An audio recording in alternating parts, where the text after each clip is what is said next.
अपनी सगी बेटी का असला के जोर पर मुतअद्दिद बार रेप करने वाला कमबख्त बाप लंबे अरसे से ये कर रहा था अपनी बेटी के साथ। ये बात फैमिली के अंदर आ गई, इसे मना किया गया। मुबैना तौर पर पुलिस मुकाबले में पार हो गया। वाकया है क्या? सगा बाप ही अपनी बेटी के साथ ज्यादती करता रहा? ये बाप नहीं से कोई दरिंदा कहें आप, इंसान कहने के ये लायक नहीं जो ये अपनी बेटी के साथ करता रहा है। तफसील जो है वो बड़ी दर्दनाक है कि इसकी अपनी बेटी है और ये उसके साथ ज़्यादती करता रहा, ज़बरदस्ती ज़्यादती करता रहा। और फिर जब ये बात फैमिली के अंदर आ गई, फैमिली में इसे मना किया गया कि तुम बाज रहो ये काम से, शरीयत भी मना करती है, अखलाकी तौर पर भी गलत है, तुम्हारी अपनी सगी बेटी है और तुम गुनाह कर रहे हो, गुनाह कबीरा कर रहे हो। सारे वास्ते दिए गए इसे। और ये क्या करता था, भेस बदल लेता था। जब अपने घर के अंदर एक पंचायत लगती है ना, घर में बैठते हैं बड़े समझाने के लिए, बूढ़े बैठे हैं समझाने के लिए, कोई फैमिली के अंदर समझदार बंदा है वो समझा रहा है कि ये जो तुम कर रहे हो ये तुम क़यामत कमा रहे हो। उनके सामने शरीफ बनने का नाटक करता था, मुआफ़ी मांगता था। और फिर बाद में जब वो पंचायत अपने अपने घर चली जाती थी तो फिर ये दोबारा से अपनी बेटी को उसी तरह से निशाना बनाता था। बाप तो शफकत का नाम है, बाप तो बेटी के लिए महफूज पनाहगाह है, महफूज जगह है। लेकिन इस बंदे ने जो इस खातून, इस लड़की के साथ किया है, अपनी सगी बेटी के साथ किया है, इसकी सज़ा इंतहाई सख्त बनती थी। अभी अपने साथियों की फायरिंग से हलाक हो गया है, पुलिस मुकाबले के अंदर ये चला गया है, टिकट कट गई इसकी। लेकिन इसने जो काम किए हैं, और ये आज से नहीं कर रहा था, पिछले एक लंबे अरसे से ये कर रहा था अपनी बेटी के साथ। और वो चूँकि सिनफ़े नाज़िक है, कमज़ोर है, घर के अंदर ही उसके साथ ये जुल्म हो रहा है, वो अपना बचाव नहीं कर पा रही। अच्छा, वो जो बेटी है उसकी उम्र कितनी थी? देखिए अभी वो है तो, चूँकि मैं ना तो उसका नाम ज़ाहिर करूँगा ना उसकी उम्र ज़ाहिर करूँगा, लेकिन बेटी थी वो, सगी बेटी थी, शादी उसकी नहीं हुई। एक बेटी बड़ी है, उसकी शादी हो चुकी है। और ये दरिंदा जो है ये इसी तरह से अटैम्प्ट्स करता रहा है, क्योंकि उनके अब घर वाले भी ये वीडियो देख रहे होंगे। कुछ ऐसी चीज़ें होती हैं जो आप बतौर सहाफ़ी आप ज़िम्मेदारी से वो चीज़ें जो है उनको आप नहीं मीडिया के ऊपर लाते।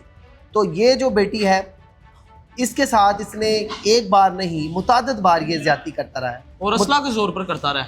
ये जब आप ज़बरदस्ती कर रहे हैं, सिनफ़े नाज़िक खतून है, घर के अंदर चार दीवारी है, बाहर किसी को आवाज़ नहीं जा पा रही, और आप उसको डरा लें, धमका लें, हरास कर लें, कोई एक आप धमकी लगा दें, कोई एक चीज़, घर के अंदर 100 चीज़ें हैं, आप वो उसको वास्ता दे के कर लें, उसको आप असले के ज़ोर पे कर लें। जिस तरह से भी किया उसने किया तो इंतहाई गलत काम किया, हरास करके, डरा के, धमका के किया। ज़ाहिर है बच्ची है, डरी सहमी होगी और फिर वो इसने चीज़ें कर ली होगी। थाने में जो रिपोर्ट है ये कब दर्ज हुई और कौन सी दफात के तहत की गई? ये बड़ी अच्छी बात है कि अब बेटियों को और हमारे मुआशरे की ख़वातीन को इस चीज़ का शऊर आ गया है कि अगर आप वल्नरेबल सेक्शन भी हैं, आप कमज़ोर तबका भी हैं, आप खातून हैं, आप स्पेशल पर्सन हैं, आप थाने चले गए हैं तो आपको इंसाफ मिलेगा।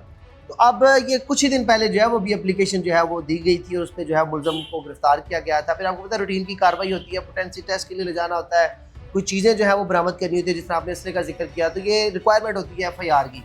तो उसी के दौरान जो है इसको ले जाया जा रहा था और फिर जब इसके साथियों ने इसको फायर किया है इसको छुड़वाने के लिए, तो उसके अंदर ये जो है अपने साथियों की फायरिंग से हलाक हो गया है।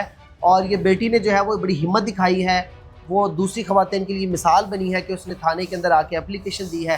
थाना लद्दे पुलिस जो है वैसे ही बहुत अच्छा काम कर रही थी, और चूँकि आपको पता है कमांड होती है और गुजरांवाला में लोगों का जो एतमाद बड़ा है पुलिस के ऊपर, उसका किरदार जो है, उसका जो मेन एलिमेंट जो है, जो सारा सहरा है वो CPO गुजरांवाला सरदार गयास गुल के नाम जाता है। बतौर क्राइम रिपोर्टर हम इस बात की तस्दीक करते हैं, तायद करते हैं और तारीफ़ करते हैं कि जिस तरह से आके उन्होंने गुजरांवाला में काम किया। और आम आवाम आप CPO ऑफिस के दरवाजे जाके देखें, खुले होते हैं और पब्लिक एक दिन में 1500 बंदा जो है उधर बैठा होता है कि हमारी CPO साहब से मुलाकात हो, हम एप्लीकेशन दें और हमें इंसाफ मिल जाए। मुआशरे में इस तरह के वाक़यात जो है बड़े, इस वाले से आप क्या कहेंगे, पैगाम क्या आपका? इस पर हम अक्सर बात करते हैं कि मुआशरे के अंदर ये ऐसे जो वाक़यात हैं दरिंदगी के, हैवानियत के, बढ़ते जा रहे हैं। एक तो ये दीन से दूरी है, दूसरा इंसानियत से दूरी है, अखलाकियात से दूरी है। हम जो चाहे हम दीनी तलीम की बात करें, अखलाकी तलीम की बात करें, कोई भी तलीम हमें ये नहीं कहती कि आप किसी इंसान के अगेंस्ट आप कोई ऐसा एक्शन करें जो कि वायलेशन के अंदर आए, जो कि किसी को हीटिंग के अंदर आए, जो कि किसी को डैमेज करने के या किसी को नुकसान पहुँचाने के अमल में आए। तो ये जो ऐसे इक़दामात हैं, तलीम से दूरी है, दीन से दूरी है।